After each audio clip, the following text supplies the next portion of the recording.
Howdy, everybody. Long time no see. Well, a couple weeks. But anyway, I just wanted to let you know what was going on. Um, Overall, I just had my blood work done.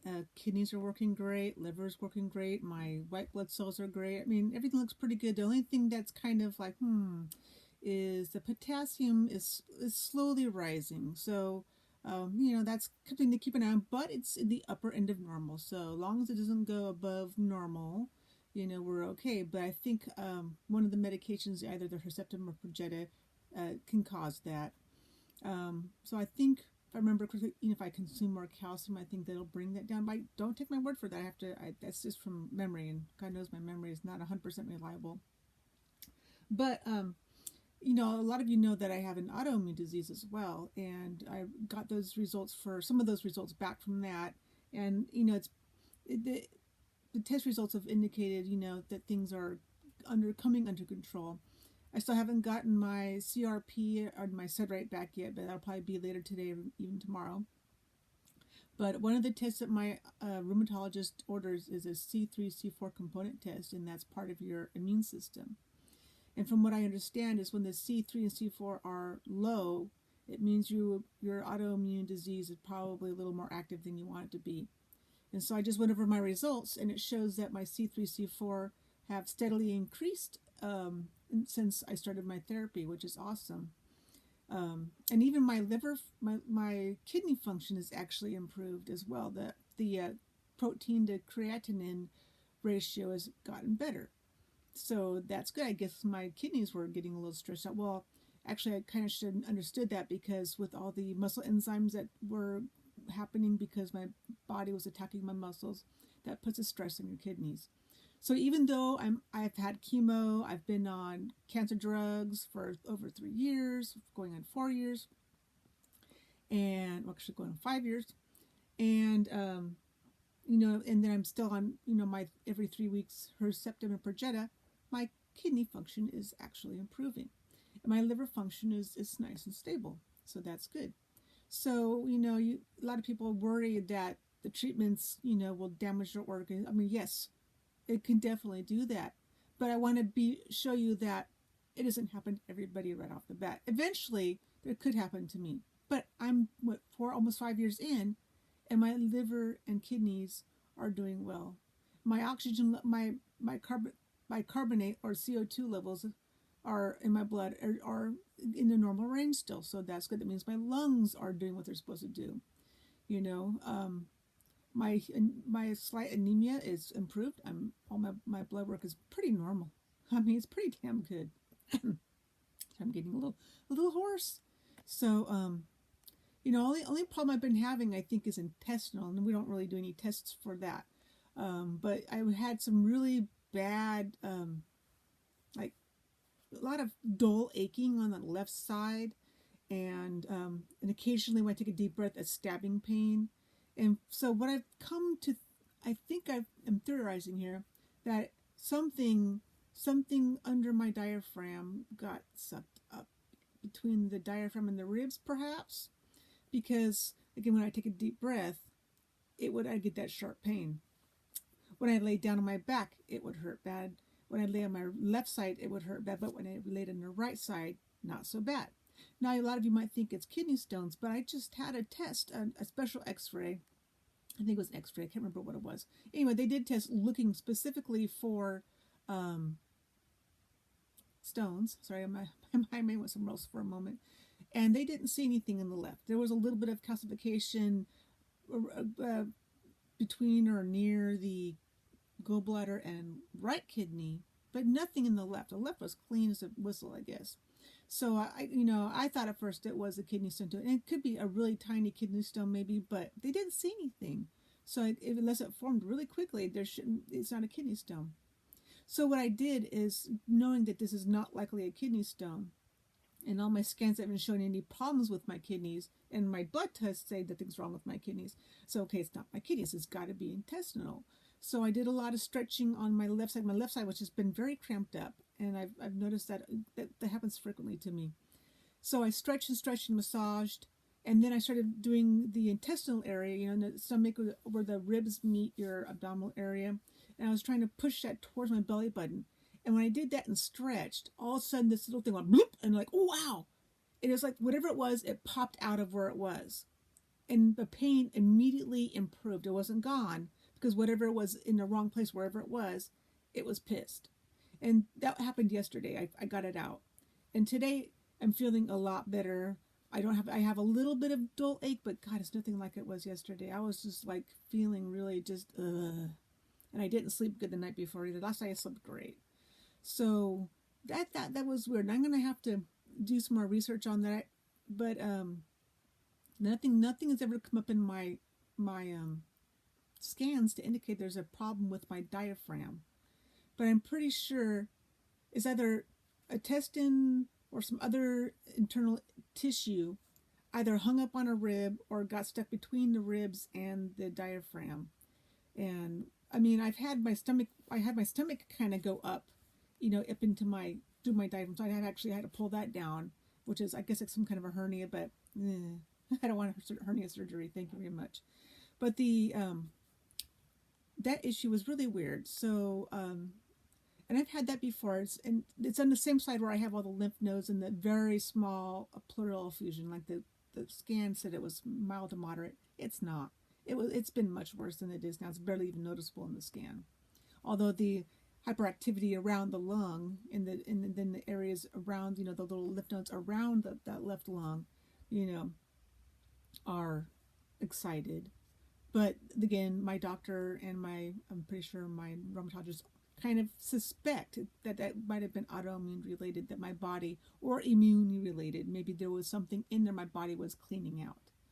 So, on a side note, I this whole coronavirus thing it's just really, it's in a way it's depressing because a lot of people, including myself, are being affected by the fact that people are choosing not to come visit because they're afraid of making me sick.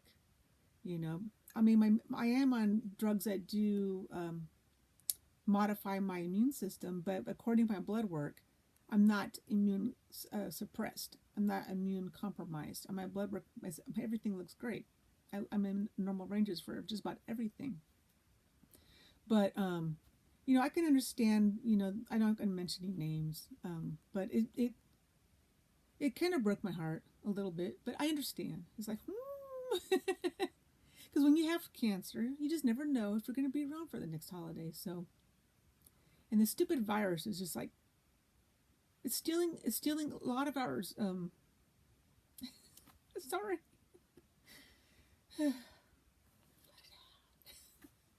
Anyway, so what was I saying? A lot of us people who have stage 4 or any kind of terminal disease are feeling that this is stealing our chances to be with family in a very, family-oriented time of year. So it's kind of hard to accept, but it's how it is, In a way, I'm hoping, maybe, okay, I gotta calm myself down here. I really don't like crying in front of people, but, it's stop it. But anyway, okay, wait, let me dry that out of there. Okay. So, I'm hoping that the universe has a plan. There's a reason why maybe this person's not able to come visit me. Maybe, the plane this person would have been on, maybe it crashes, or maybe that person gets sick at the last second and they can't come. Maybe they're in the hospital or something, or maybe I'm in the hospital and it would have just been a huge waste of time. So, a lot of times we don't see why things happen until that time has come and gone. And it's like, oh, wow, it's a good thing that person didn't come, because that would have been really hard. So, I'm a lot of the universe has been like that a lot for me. It's where something that seems bad at the time ends up revealing itself as actually having been a good thing that thing happened, even though at the moment it seemed bad. So I'm hoping that this is one of the instances, but it still sucks. I was really looking forward to spending time with this person, but I understand. It just sucks. I mean, I'm sure and I know the person, probably feels the same way. So, but It doesn't make the fact any easier to accept, but it's just a fact, and it's how it's going to be. Unless there's some like grand scheme, like everybody's conspiring to bring this person here anyway. That could be like like a really cool present, but that's, I think, it's kind of a pipe dream in the case of COVID being so prevalent. But they're saying the vaccine's coming. I'm not going to be one of those people who are going to take it right away because I have not reacted well to vaccines in the past. I'm one of those people who kind of have a body that if I get the vaccine for the flu, I end up getting the flu. Maybe not as horribly as I would have otherwise, but I've almost always gotten sick. Like the last time I've had a vaccine for the DTaP, I felt terrible for like 2 weeks, if not longer. It did not do me justice. I don't like those vaccines. So anyway, I need to blow my nose. I thought I just shared that. A lot of us who are stage 4, we go through that. So if you know somebody who's stage 4, and you're choosing not to see them, just know it's going to hurt. Try to find a way to, make up for it, and maybe, say, hey, I know I can't come, but maybe we can do, play a game online or something together. Let's make a date. Like, or every day, this week let's do something together. But don't remember that no one is guaranteed tomorrow. And your mom, your dad, your brother, your sister, your best friend, any of those people could be dead tonight. And tomorrow morning you'd wake up and they're gone forever. So take this chance to, spend time with somebody, even if it is just virtually, but you may not get this chance again. Don't let coronavirus, take that away from you. It's taking it away from so many people. So many people have died in the hospital completely alone and isolated from those that they love. If they're lucky, they'll have a nurse or a doctor that will, try to find a way to get them connected with family members while they're still conscious before they died. But that's not every hospital. That's not every patient. But again, just don't forget, nobody knows when their time's going to come. And you never know when that last day, the last time you talk to that person, might be the last time you talk to that person. And this holiday season is a time to make your loved ones understood that they are loved and that you appreciate their presence and they're being there. That's Christmas and Thanksgiving shouldn't be, as TV wants you to believe, about buying presents for people. That's, to me, it's not what it is. I would much rather have, notes of gratitude from people that I know, saying that they're so glad that I'm in their lives, that I've been there for them, or they're enjoying my, talking or seeing my posts, or just knowing that I'm there. Just, any kind of gratitude, for anything that is meaningful for that person about me would be better than any present anybody could buy me. No, everybody wants to be appreciated.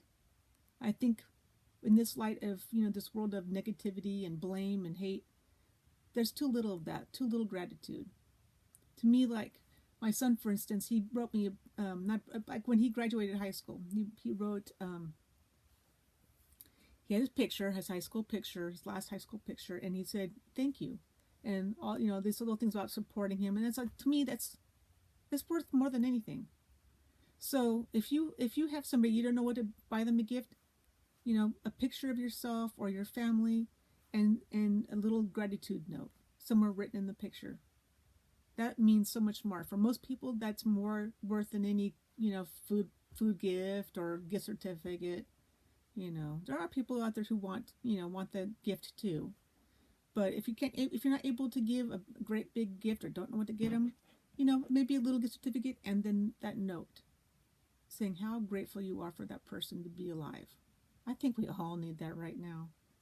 This in a place where we're all so isolated. I don't mind being alone. I like my solitude. Although I still wish this person could have come and visited me. My hand's falling asleep. But gratitude notes. Whatever it is you're thankful for that person, like my mom who is no longer here. I did tell her, I believe I told her, that I was so glad that she'd come back into my life. Because I have a long story about that, but she's dead now. But I was so grateful to have her in my life. And it's like not she was rich or that she was, able to do anything for me. But she was just there when I needed to talk to somebody. She was there for me in a part of my life that was really, really challenging emotionally. And she was there. She just listened. She didn't offer a whole lot of really important,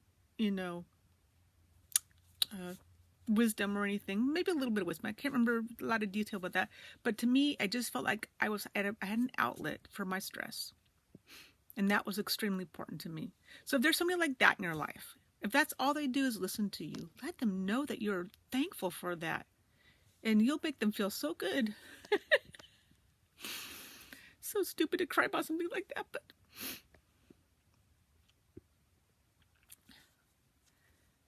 we all need a little gratitude. Don't make yourself silly like when am I crying? So anyway, think about it. If you have somebody in your life that you're grateful for and you've never told them, why not make Christmas or Thanksgiving the time to do that? Because you'll be surprised of what that can do for your life. Anyway, I'm going to go try to blow my nose. Stop crying. You guys take care of yourselves and share the love. Find your joy and go out and share it. Okay? Because what good is having joy if you keep it all to yourself? Bye, guys.